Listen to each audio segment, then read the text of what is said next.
News updates are brought to you by StyleBoost.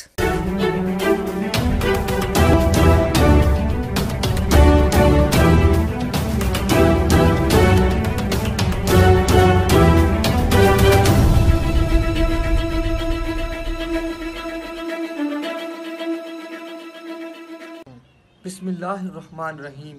السلام علیکم۔ آج کی خاص خبروں کے ساتھ میں ہوں نوائی شرر سے آپ کا میزبان رانا ساجد اقبال۔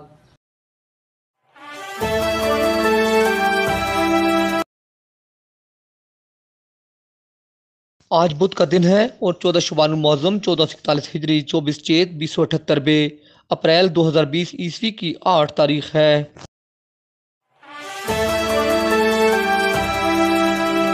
آج کی رات اللہ تعالیٰ اپنے گناہ گار بندوں کو معاف فرما دیں گے۔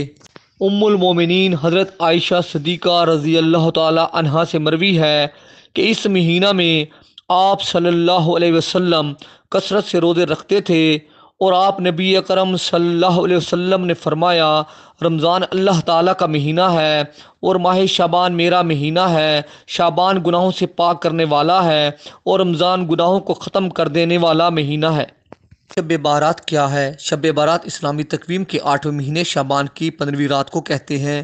لوگ اس دن قبرستان کی زیارت کرتے اور ایک دوسرے سے معافی طلب کرتے ہیں۔ اس رات کو مغفرت اور رحمت کی رات بھی کہا جاتا ہے، اور اس رات اللہ تعالیٰ اپنے گناہ گار بندوں کو معاف فرما دیتے ہیں۔ حضرت عائشہ صدیقہ رضی اللہ تعالیٰ عنہا سے روایت ہے کہ آپ نبی اکرم صلی اللہ علیہ وسلم نے فرمایا، اس رات سال بھر میں جتنے بھی لوگ پیدا ہونے والے ہیں سب کے نام لکھ دیے جاتے ہیں، اور جتنے بھی مرنے والے ہیں سب کے نام لکھ دیے جاتے ہیں، اور سال بھر کے لیے لوگوں کی روزی مقرر کر دی جاتی ہے۔ ماہ شعبان کی فضیلت یہ ہے کہ اس ماہ مبارک میں آپ نبی اکرم صلی اللہ علیہ وسلم کی دیرینہ تمنا پوری ہوئی اور تحویل کعبہ کا حکم نازل ہوا۔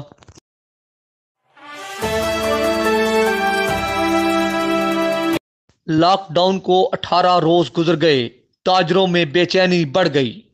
غریب اور متوسط طبقہ کے عوام بھوک کے ہاتھوں تنگ آ رہے ہیں۔ درمیانے درجے کے تاجروں کی مشکلات بڑھتی جا رہی ہیں۔ ان حالات میں تاجر روزی روٹی کے لیے مختلف طریقے استعمال کر رہے ہیں۔ کوئی چوری چھپے دکانوں کے شٹر کھول کر سودا سلف بیچ رہا ہے، تو کوئی اپنے گھروں یا گوداموں میں بیٹھ کر کام کر رہا ہے۔ کسی نے دکان کے باہر اپنے موبائل نمبر آویزاں کر دیے ہیں۔ سرگودا سے ہمارے نمائندہ رانا اسد محمد خان نے رپورٹ دی ہے کہ کورونا وائرس کے باعث گزشتہ 18 روز سے بازاروں اور مارکیٹوں میں 99% کاروبار مکمل بند ہے۔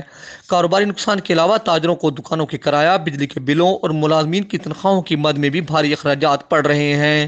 دوسری جانب کورونا وائرس کے باعث مریضوں کی تعداد میں مسلسل اضافہ بھی پریشان کن ہے۔ تاجر برادری کا یہ مطالبہ بھی زور پکڑتا جا رہا ہے کہ حکومت حفاظتی تدابیر کے ساتھ تاجروں کو کاروبار کرنے کی اجازت دے۔ مرکزی انجمن تاجران شہر و ضلع سرگودا کے صدر محمد ناصر سہگل، جنرل سیکرٹری شیخ نعیم اسلم کپور اور Sargodha chamber of commerce and industry کے ایگزیکٹو ممبر شفیق الرحمان نے کہا ہے کہ بلا شبہ کورونا وائرس ایک خطرناک وبا ہے، جس سے بچاؤ کے لیے سماجی دوری اور احتیاطی تدابیر ضروری ہیں۔ انہوں نے کہا کہ یہ بھی حقیقت ہے کہ روزگار کے بغیر زندہ رہنا بھی ناممکن ہو جائے گا۔ ان حالات میں حکومت سخت احتیاطی تدابیر کے ساتھ کاروبار کھولنے کا اعلان کرے۔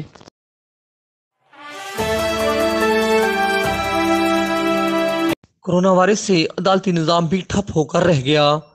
اس حوالہ سے رپورٹ تیار کی ہے ارشد محمود ارشی نے۔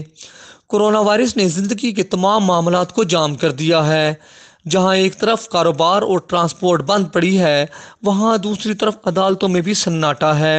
مقدمات کی سماعت روک دی گئی ہے اور روزانہ کی بنیاد پر ایک ڈپٹی مجسٹریٹ فرائض سر انجام دے رہا ہے، جبکہ دیگر مقدمات میں بھی آئندہ کی تاریخ دی جا رہی ہے۔ عدالت اور کچہری بند ہونے سے سائلین کو انصاف کی راہ میں رکاوٹ ہے۔ وکلاء اور عام لوگوں کو مشکلات کا سامنا اور مالی نقصان بھی ہو رہا ہے۔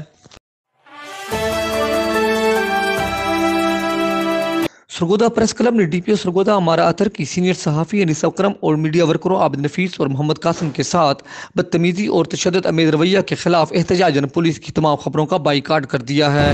سرگودا پریس کلب میں عبدالحنان چودھری کی زیر صدارت ایک ہنگامی اجلاس منعقد ہوا، جس میں ڈی پی او سرگودا امارہ اطہر اور اس واقعے میں ملوث تمام پولیس اہلکاروں کے خلاف مقدمہ کے اندراج اور فوری تبادلہ کا مطالبہ کیا گیا ہے۔ سرگودا پریس کلب کی اس معاملہ پر قائم کی گئی ایکشن کمیٹی نے آر پی او سرگودا کو احتجاجی قرارداد اور مقدمہ کے اندراج کی درخواست پہنچا دی ہے۔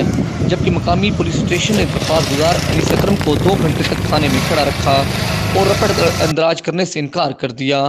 دوسری جانب سرگودا میں لاک ڈاؤن اور دفعہ 148 کی خلاف ورزی کرنے والے شہریوں کے خلاف پولیس نے آج دن بھر کریک ڈاؤن جاری رکھا۔ پولیس نے خاردار تاریں اور بیریئر لگا کر پورے شہر کو سیل کر رکھا تھا۔ پولیس نے دن بھر شہر آنے جانے والوں کی خوب لطر پریڈ کی، سینکڑوں موٹر سائیکل پکڑ کر تھانوں میں بند کر دیے۔ مختلف تھانوں کے حوالاتوں میں بغیر حفاظتی تدابیر کے شہریوں کو بند کیا جا رہا ہے، جس سے شہریوں کی زندگیوں کو خطرات لاحق ہو سکتے ہیں۔